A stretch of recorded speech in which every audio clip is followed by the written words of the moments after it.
The story was told by an acquaintance who brought me a cat. The cat was given away by his old friend, and although the cat had been living with the friend for a long time, for some reason, the friend could no longer keep him. So, the animal needed a new home.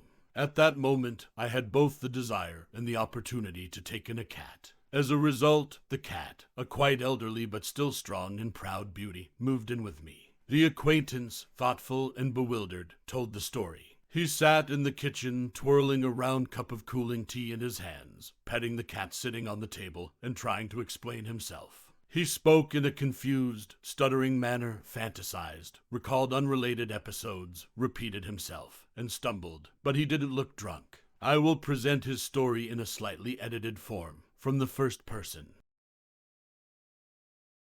Some time ago, my friend, Kirill, had a misfortune. His wife disappeared. She was supposed to come to him outside the city, where they rented a small summer house, but she never made it. By that time, problems in their relationship had already emerged, so they didn't call each other much, communicated dryly, only as necessary. Moreover, she didn't promise to come specifically on Friday evening, July 8th. It could have been during the weekend. But, as Kirill accidentally found out on Saturday, the 9th, around midday, she actually left on Friday after work. Her mother called her for some reason, and the mobile phone turned out to be unreachable. The mother got worried, started calling her son-in-law, and he was not in the know. She didn't show up. Kirill, generally a bit slow, thinks fast in such situations. The police start looking for adults only 3 days after the report, and time is of the essence. Almost a day has passed since his wife's disappearance. In general, everything looked very bad. So, Kirill rallied whoever he could,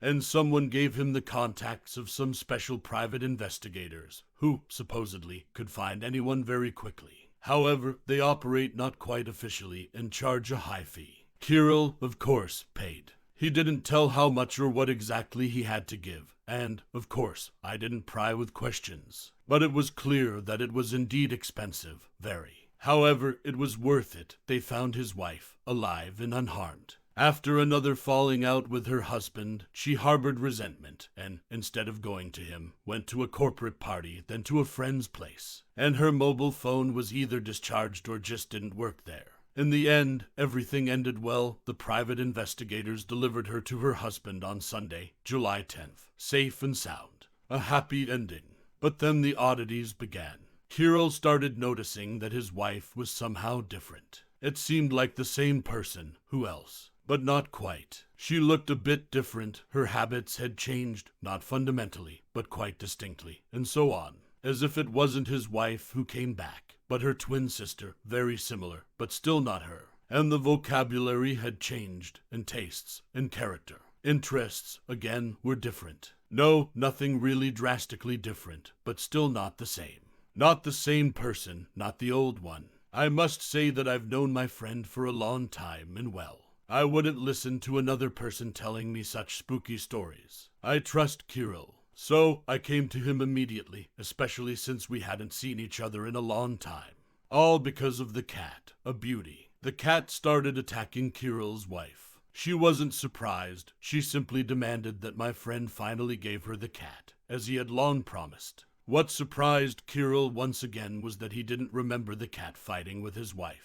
And he didn't remember promising to give the cat away either. I know what you're thinking right now. About those detectives in the 90s who returned stolen cars, right? Well, you go to such an agency where they meticulously record all the characteristics of the missing car. Then they bring you the same one, all the characteristics match in detail. And a certificate from the traffic police, back then it was the road police, is included. But, of course, it's not your car anymore, not the missing one. The same theft, just, it turns out, under your personal order. Plus refinement to make the description match more precisely. Quick and accurate, although expensive. But still cheaper than buying another one. Many agreed there were no real chances of getting back the stolen one. It has long been driving with different numbers or disassembled for spare parts. Kirill, as far as I understood, arrived at the same conclusion.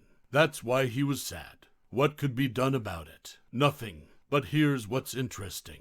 Kirill couldn't remember who gave him the contacts of those specialists, who found his wife, not the right time for that, and he couldn't find out. However, he still had the contacts. So, when he was really pressed, he called that agency again. And then he went there again.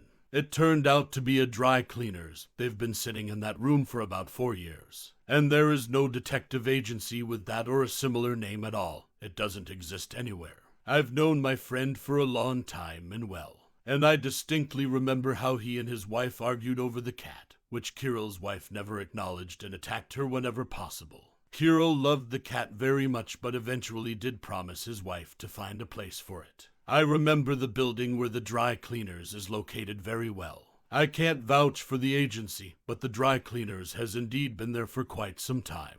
Kirill never used to drink, always being a stubborn teetotaler. And then suddenly, he became addicted to dry red wine, almost by the bottle a day. Maybe because of the stress from the uncertainties with his wife. That would be the most natural explanation.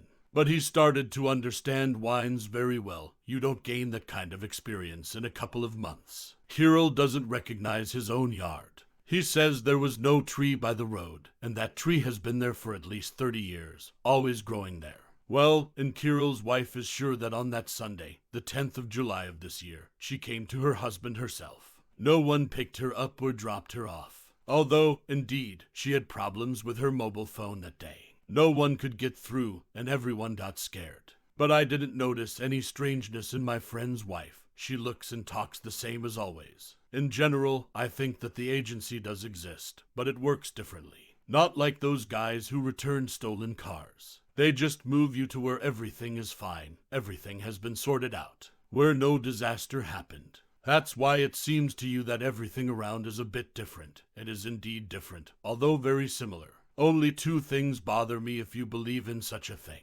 Firstly, if the world they move you to exists, what happens to the you who was already in that world? Are they also sent somewhere, or do they just die? And if such a world doesn't exist, if it's specially created for the client, who are we all then? Are we just extras with a fictional memory, more or less accurately recreated according to Kirill's requests from another reality? The Kirill who didn't want to live in the universe where he lost the most dear person to him.